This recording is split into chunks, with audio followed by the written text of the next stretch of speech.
Welcome to Sevenz TV. As you know, Sevenz TV is a free online multicultural community channel, and it's the perfect branding platform to promote your businesses and talents. Since our launch, we've been featuring several businesses and entrepreneurs on the episodes of Business Profiles. It's been highly inspirational to know their journey, including their challenges. Every business has a lot of challenges. To make a dream to reality, it's a long way to go. So let's find out what Helen has faced.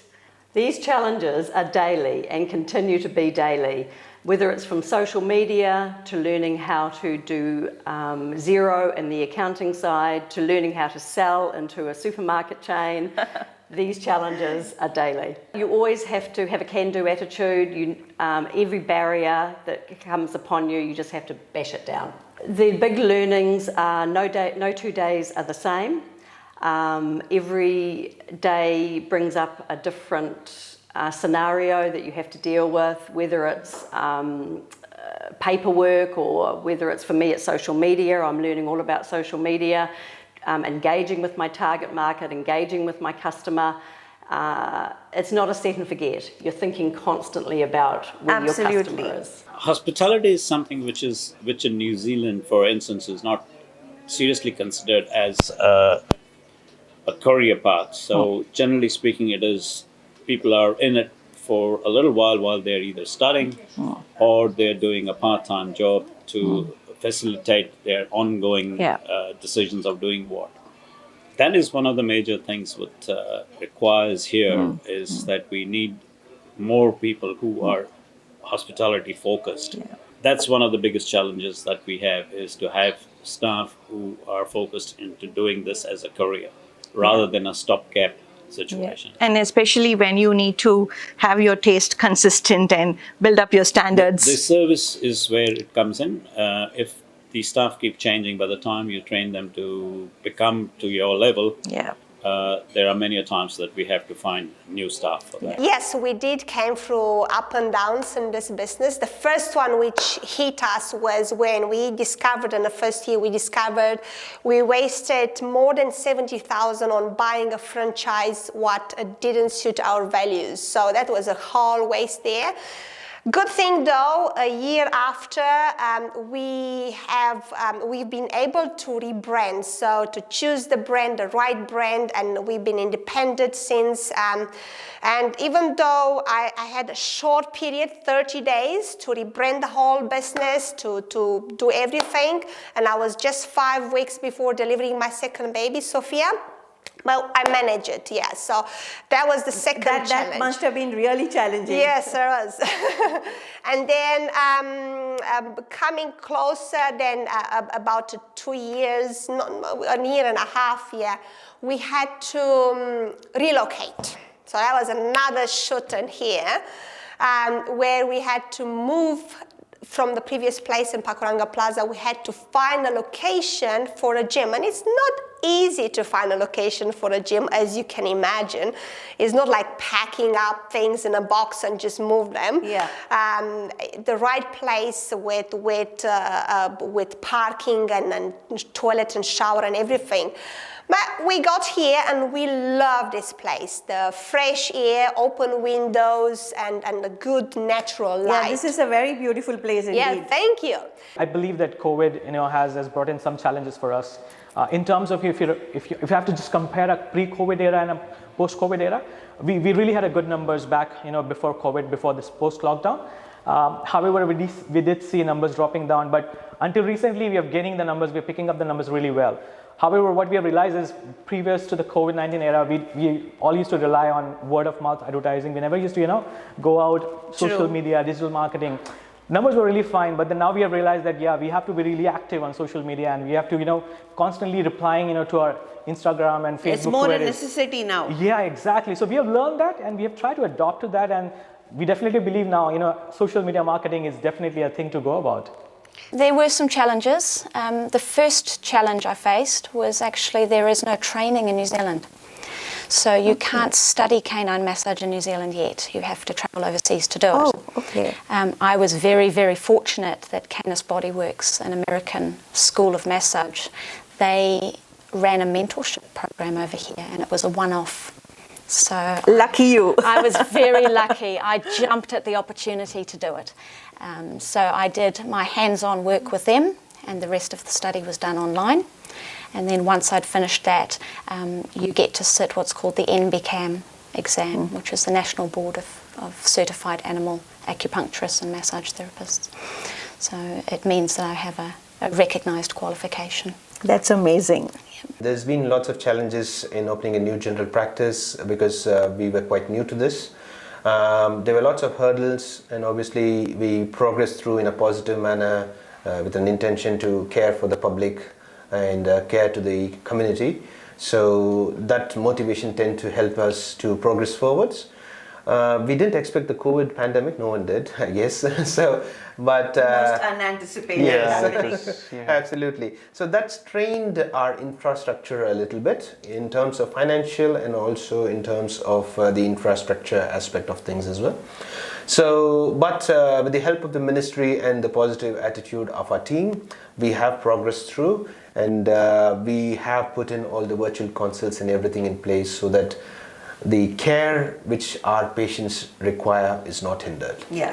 I think the biggest challenge we both faced is being a lawyer is easier than running a business, because when I started off, it was more like, I know the legal side of things, I know what to do, I feel I had enough confidence to, go out on my own because I thought I was confident with the legal side of things.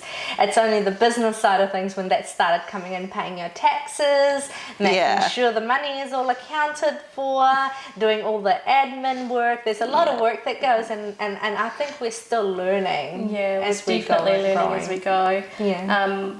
I'd never had experience with business either, so I was very fortunate in the sense that I've only ever really had in-house legal roles, so I didn't realise how much effort was required in running a business.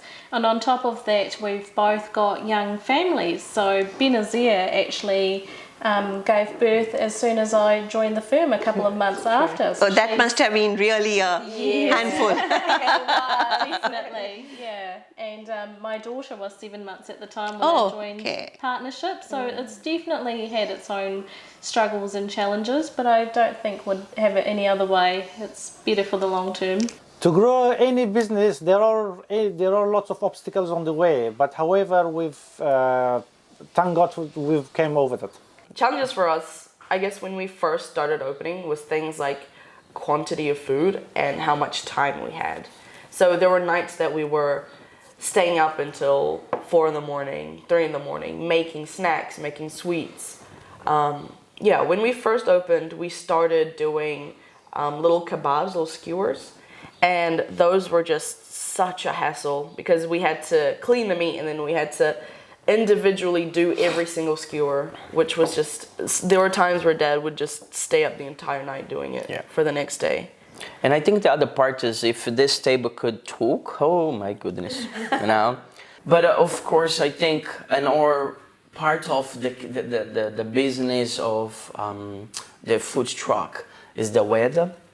We did open on June, which was at the middle of winter, and oh my goodness, but it was good. It was good to see that even in the mix of weather, people still show up. People come and help in supporting the locals, which is amazing. Really nice. Helen, now that you're full-fledged into your business, what are your words of advice to the upcoming entrepreneurs?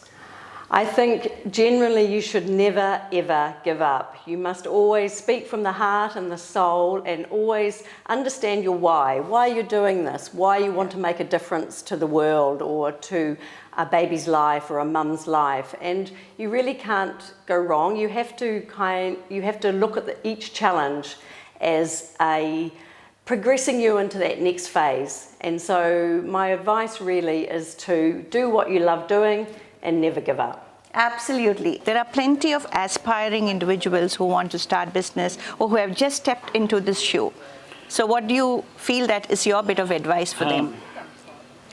It may seem a glamorous life from the outside, but bear in mind, Rome was never built in one day. Yeah. and it takes a while for us to reach where we are. Got to have aims, you got to have aspiration. If you want something instant, it's not an instant coffee anymore. Yep. You got to put in a little bit of hard yard, as they call it here, the hard yakka, before you reach the goals that you want. Get to know your business from bottom to the top. Be prepared to do the hard work. Get into, if you have to wash dishes, then you wash dishes.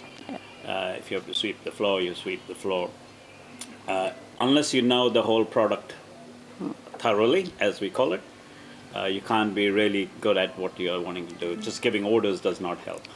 My piece of advice is do what you love and you'll never work another day in your life.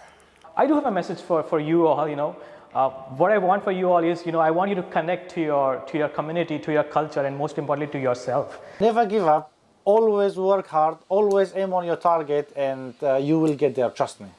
Hey, words has power. Absolutely. Don't be scared, just go and be prepared for the opportunity. They knock on the doors, and if you're not ready to grab whatever comes, you can miss it. Yeah. Having smart goals, facing challenges wisely, and moving forward with utmost confidence are all sure steps towards success. And do follow Sevenz TV on Instagram and like us on Facebook. And to get featured for free, email us at ss@sevenztv.co.nz. So see you all soon with more such inspirational highlights. Until next time, this is Shobha and Bharati.